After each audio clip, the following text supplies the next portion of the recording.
Hello everyone, welcome back to our channel Way to English Literature. In this video, we will cover Alexander Pope. In previous video, we have already covered John Dryden, father of English criticism. देखिए मैंने आपको सबसे पहले John Dryden करवाया है बिल्कुल detail में. अब मैं आपको अलेक्जेंडर पोप करवा रही हूँ from the Rutledge history of English literature. Now साथ साथ में मैं आपके साथ नेट की क्वेश्चन यहाँ पे अटैच कर दूंगी so you can see some of example of important question जो आ रहे हैं so that you will have mental satisfaction, क्योंकि मेंटल सेटिस्फेक्शन होना बहुत जरूरी है. कई बार ऐसा होता है कि हम पढ़ते जाते हैं बट हमें पता नहीं होता कि कौन से क्वेश्चन आ रहे हैं और कौन से क्वेश्चन एग्जाम में पूछे जाते हैं. So it is very important to revise your study through MCQ. तो for example I am taking this question. Essay on Man is a philosophical poem in heroic couplet by. किसके द्वारा लिखी गई है ये पोयम? फर्स्ट ऑप्शन है John Dryden, Samuel Johnson, Alexander Pope and Abraham Cowley. तो ये सबको पता है essay on man is written by Alexander Pope. तो इसी तरीके से ये क्वेश्चन आया है एग्जाम में. In which poem do these lines occur? Not that he wish his greatness to create for the politician neither love nor hate. तो ये क्वेश्चन एक्चुअली अलेक्जेंडर पोप का नहीं है, फिर भी मैं अलेक्जेंडर पोप के इसमें ले रही हूँ बिकॉज ऑफ इट्स कनेक्शन. देखो ये लाइन आई हुई है और इस लाइन में कंफ्यूज होते हो. तो इस लाइन में जो की वर्ड्स है वो आपके हैं greatness, create, wish, politician, love और hate. Options are Absalom Achitophel, MacFlecknoe, rape of lock, the Dunciad. तो आंसर जो है इसका वो है एबेसिलम आर्चिटिपॉल. नेक्स्ट क्वेश्चन ये ले रही हूँ क्योंकि आपको पता चलेगा कि what type of question are asking from new classical age या फिर एज ऑफ सेंसिबिलिटी जो इसके बाद आएगी. Doctor John dictionary was published in which year? 1745, 1755, 1735 या 1750? तो करेक्ट आंसर इसका क्या है? 1755. Then another question, wrote the prologue to the School of Scandal? For this School of Scandal के लिए option are David Garrick, doctor Johnson, Alexander Pope या फिर Oliver Goldsmith. तो इसका करेक्ट आंसर है डेविड गैरिक. तो ये सब जो क्वेश्चन है आपको याद रखना है. तो दूसरा क्वेश्चन जो लिया गया है, the main idea of Pope's Dunciad was taken from. अब देखो ये क्या पूछा है, इसका जो कनेक्शन है वो जॉन ड्राइडन के साथ है. तो इसमें से कहां से लिया गया है? तो फर्स्ट है एबेसेलम आर्चिटिपॉल, मैकफ्लेक्नो, मेडल या फिर एन एपिस्टल टू डॉक्टर अबुटनेट. तो इसका जो करेक्ट आंसर है वो है मैकफ्लेक्नो, बिकॉज जो डंसियार्ड है वो एक्चुअली क्या है? Dunciad is also a criticism. Whom does Alexander Pope satirize in the portrait of Sporus? Lady Wortley, Joseph Addison, lord Shaftesbury या फिर लॉर्ड हार्वे? तो इसका करेक्ट आंसर है लॉर्ड हार्वे. तो इसी तरीके से आपको पढ़ना है. So let's start without wasting our time. Or if you are watching this video for the first time, so do subscribe our channel Way to English Literature and become part of our family. And let's start. Alexander Pope. देखिए Alexander Pope is very important writer और critical writer है ये. इनकी जो writings है वो model है किसके ऊपर? ग्रीक राइटर्स के ऊपर और रोमन राइटर्स के लिए, जैसे कि हॉरेस. इनके वर्क्स में भी हीरोइक कपलेट हमें देखने को मिलेंगे बिकॉज हीरोइक कपलेट इस एज में one of the major literary device used हुई थी by writers and one of important literary thing that is they are influenced from the classical writer and they are adopting classical model of writing. पे ऐसे on criticism पे ये line आई है, true wit is nature to advantage dress, what often was thought but never so expressed. So essay on criticism and essay on man both are most important work of Alexander Pope. कई बार लोग confuse हो जाते हैं, बच्चे confuse हो जाते हैं कि ये ऐसे ऑफ मैन से है या फिर ऐसे ऑफ क्रिटिसिज्म पे। तो डोंट गेट कंफ्यूज, इस तरीके से आप कंफ्यूज मत होइए, क्योंकि जो ऐसे ऑफ क्रिटिसिज्म है उसमें आपको कोट्स मिलेंगे, ऐसे कोट्स जो मॉरलिटी के बारे में, जो ह्यूमैनिटी के बारे में, जो आपको एक ट्रू मैन की तरफ या फिर ट्रू नेचर ऑफ राइटिंग की तरफ बताते हैं। ये मैंने आपको बता दिया, इनके मेजर इंपॉर्टेंट वर्क है। अब देखो इनकी जो क्रोनोलॉजी है वो ऑलरेडी एग्जाम में आ चुकी है। तो इनका जो फर्स्ट वर्क है 1709 में पब्लिश्ड हुआ है वो है पेस्टरल। फिर इसके बाद इनका अनदर वर्क है एसे ऑन क्रिटिसिज्म, ये कब पब्लिश हुआ है? 1711। इसे गांठ मार लो, बिल्कुल याद रखना इसको, ये कब पब्लिश हुआ है? 1711 में पब्लिश हुआ है। फिर इसके बाद में 1712 में मीशा पब्लिश हुआ है। देन 1712 में one of the important work published हुआ है, that is rape of lock. Another important work published हुआ है 1712 में। फिर इसके बाद में एक पोएम विंस्टर फॉरेस्ट पब्लिश्ड हुई है 1713 में। फिर इसके बाद में हम एक इनकी छोटी स्मॉल पोएम देखते हैं, Eloisa to Abelard, that is published in 1717। फिर उसके बाद में इनकी 3 आवर्स आफ्टर मैरिज, ये जो राइटिंग थी वो एक लेडी को क्रिटिसाइज करने के लिए इन्होंने लिखी थी 1717 में, जिस लेडी ने इनका प्रपोजल ठुकराया था। और एक्चुअली उनकी मैरिज के आफ्टर इन्होंने ये वर्क लिखा है। प्लीज इग्नोर बैकग्राउंड नॉइज और पूरा तरह फोकस रखिए। देन 1728 में इनका बहुत इंपॉर्टेंट वर्क पब्लिश हुआ है, दैट इज द डंसियार्ड। फिर मॉरल एसे 1731 से लेकर 1735 तक। Then epistle essay on man, इससे पहले आएगा 1733।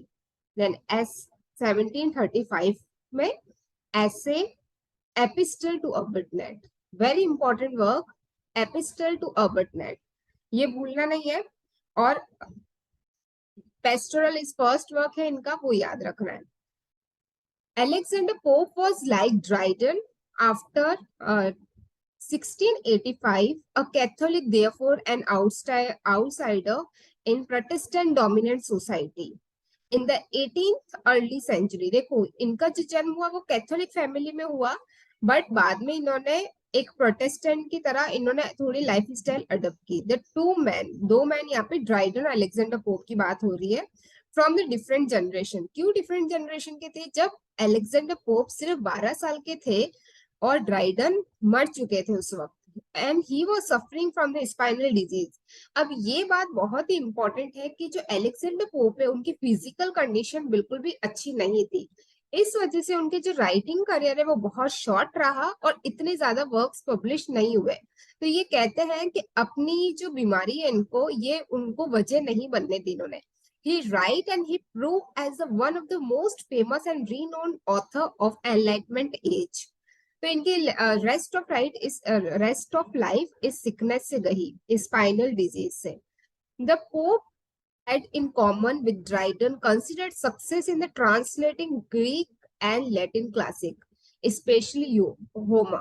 तो ये याद रखना है, 1715 में इन्होंने इलियाड ट्रांसलेट की है। I will be attaching here, यहाँ पे टेक्स्ट आ जाएगा। 1715 में इन्होंने इलियाड ट्रांसलेशन की है। 1723 में इनका जो शेक्सपियर है, कुछ वर्क्स निकले, वर्क्स ऑफ शेक्सपियर। फिर इसके बाद में translation of Odissi in 1725।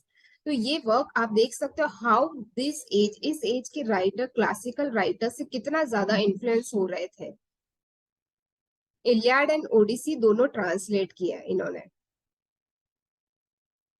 1715 and 1725। फिर इसके बाद हम अगर देखें, इसके बाद इन्होंने एडिशन ऑफ शेक्सपियर लिखा था, ये मैंने आपको बता दिया। He have 3 edition of Shakespeare 1725, but he never engage in the series of. देखो अब सबसे स्पेशल बात क्या है, ड्राइडन है वो एक्चुअली पॉलिटिकली एंगेज थे, and Alexander pope politically engage नहीं थे। ये डायरेक्टली एंगेज थे एरिस्टोक्रेटिक क्लास के साथ। तो एरिस्टोक्रेटिक क्लास के साथ इनकी फ्रेंडशिप होने की वजह से ये इनडायरेक्टली पॉलिटिकल में आ जाते थे। तो इस वजह से इनका कभी भी सीधे से, he never seen as engaged in serious political, philosophical और religious debate on the scale that Dryden achieve. Dryden को बहुत ज्यादा अचीवमेंट या बहुत ज्यादा राइटिंग हमने ऐसी देखी है जो किससे डील करती है, पॉलिटिकली, फिलोसोफर, रिलीजियस, जबकि अलेक्जेंडर पोप की ये सबसे बड़ा डिफरेंस है। Perhaps because of his poor health, pope was something of, but he was very involve in high class society. तो इनकी अलग बात क्या थी, ये हाई क्लास सोसाइटी में बहुत ज्यादा इन्वॉल्व थे। तो इनके हाई क्लास सोसाइटी में इन्वॉल्व होने की वजह से क्या हुआ, इनका जो इनडायरेक्टली इन्फ्लुएंस किस पे आया, पॉलिटिक्स पे आया, और इनडायरेक्टली इनका पॉलिटिकल इशू में इनका पार्टिसिपेशन देखने को मिला because of his friendship with some of high class society person. तो his satire are the full of savage. अब देखो, सैवेज मतलब थोड़ा सा तीखा, टॉन्टफुली इनको बोलने की आदत थी। सो इनके जो सटायर्स होते थे वो ब्लंट होते थे, शार्प होते थे और बिल्कुल डायरेक्ट होते थे। कई बार इस वजह से इनकी दुश्मनी बहुत सारे राइटर्स के साथ हुई। Pops sphere was the social and intellectual. ये हमेशा उस न्यू क्लासिकल एज में another important thing, another important feature is कि वहां पे टी पार्टीज बहुत ज्यादा होती थी, कॉफी शॉप्स बहुत ज्यादा होते थे, तो इनका उठना बैठना अधिकतर सोशल और इंटेलेक्चुअल ग्रुप में होता था। इनका जो वर्क है 1712 में पब्लिश हुआ है, that is rape of lock, was written Rape of Locke was written during the 1712 से 1714. He was in the mid of 30s. इन्होंने ये वर्क कब लिखा, जब ये सिर्फ अपने मिड 20 ईयर्स में थे। तो इट इज वेरी इंपॉर्टेंट, मतलब सिर्फ ये 20 साल के थे तब इन्होंने ये वर्क लिखा, in the essence of mock heroic. और किस फॉर्म में लिखा गया है, ये मॉक हीरोइक फॉर्म में लिखा गया है। सो इट इज वेरी इंपॉर्टेंट। अब मैं आपको कुछ बात बताऊंगी यहाँ पे। क्लेरिस जो रेप ऑफ लॉक है वो दो पार्ट में पब्लिश हुई है। फर्स्ट पार्ट में दो कैंटोस पब्लिश हुआ है, फ्रॉम 1712 से लेकर दो कैंटोस पब्लिश। बाद में इन्होंने अपनी ये बुक एक्सटेंड की और इन्होंने एक्स्ट्रा कैंटोस ऐड किए। टू कैंटोस की बात, that is written in 334 lines. Then he revised in 1714। 1714 में इस वर्क को रिवाइज किया और ही एडेड 5 कैंटोस, मतलब 3 और कैंटो ऐड किए लास्ट में विद द स्पीच ऑफ क्लरिसा। तो ये याद रखना है कि स्पीच ऑफ क्लरिसा की इन्वॉल्व की थी।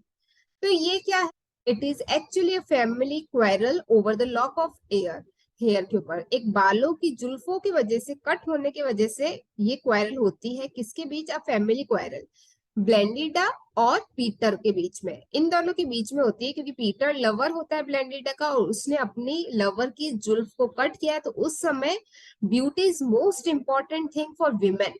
उस जमाने में अगर किसी लड़की या लड़के की ब्यूटी के ऊपर बात आती थी तो मतलब सुसाइड की तरह था, बिकॉज एरिस्टोक्रेट फैमिली में ये होता था, you have to look fine, you have to look very good. तो इस वजह से क्या हुआ, जो लॉक ऑफ हेयर कट होने पर जो सब्जेक्ट है वो पैराडॉक्स बन गया और आयरनी बन गया, ह्यूमरिस्टिक बन गया। Witty observation on the self regarding. अब ये बुक किस लिए क्यों जानी जाती है, बिकॉज ऑफ विटी ऑब्जर्वेशन।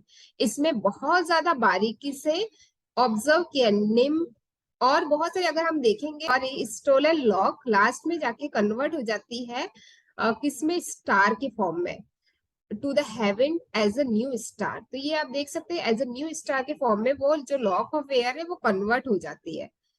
तो यहाँ पे जो फेयरेस्ट ट्रेस है, ट्रेस मतलब बालों के बारे में बात में, मेंस इम्पैक्ट, यहाँ पे ये इंपॉर्टेंट लाइन है, fairest tresses man imperial race ensnare make blended hair an attractive trap for all mankind. तो इन्होंने, ये राइटर ने मॉकिंग टोन में लिखा है कि ब्लेंडिडा की जो बाल है वो मैनकाइंड को ट्रैप कर रहे हैं।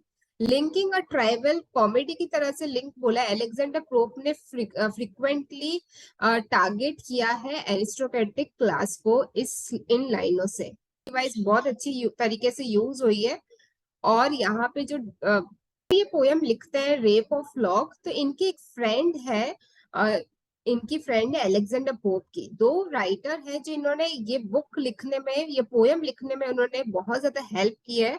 One is John Caryll and another is Arabella Fermor. तो सेकंड बुक में इन्होंने परमिशन भी ली है एराबेला की फॉर राइटिंग सेकंड पार्ट। तो एज अ डेडिकेटरी लेटर भी ऐड किया है, I will be attaching here कि डेडिकेटरी लेटर अटैच किया है for taking permission of Mrs Arabella. For writing this part. Let's read these lines. हम lines पढ़ते हैं और लाइन्स में क्या क्या इंपॉर्टेंट थिंग्स है वो देखते हैं। जैसे कि वन ऑफ मैं इंपॉर्टेंट थिंग्स आपको बताऊंगी। यहाँ पे एक इंपॉर्टेंट थिंग है निम्फ, फिर है डिस्ट्रक्शन ऑफ मैनकाइंड। तो यहाँ पे डिस्ट्रक्शन ऑफ मैनकाइंड कौन बन रहा है? Lock of hairs of Belinda. Nymph यहाँ पे क्या है? गार्जियन है लिम्फ के। कुछ जो गार्जियंस है ब्लेंडिडा की ब्यूटी की, वो कौन कर रही है? निम्फ कर रही है। Nourish two locks with the grateful hung behind in the equal curl. अब देखो लड़कियों के हेयर अगर इक्वली कर्ल हुए हैं तो वो कौन ध्यान रख रही है? वो एक अलग निम्फ ध्यान रख रही है। ब्यूटी का ध्यान कोई अलग निम्फ रख रही है। ऐसे करके राइटर बताते जा रहे हैं। Conspire to deck shining ringlet smooth ivory neck. तो ये इंपॉर्टेंट है, स्मूथ आइवरी नेक, क्योंकि यहाँ पे ऐसी ऐसी चीजें, क्योंकि इंडियन रूबी की भी बात हुई है, यहाँ पे इंडियन पर्ल्स की भी बात हुई है पूरी पोएट्री में। तो आपको ये याद रखना है क्योंकि वो लाइनें डायरेक्ट आती है। यहाँ पे अनदर इंपॉर्टेंट थिंग है labyrinth his slave detain and the mighty heart are held in the slender chain. With the mighty heart मतलब उनके लवर्स के हार्ट।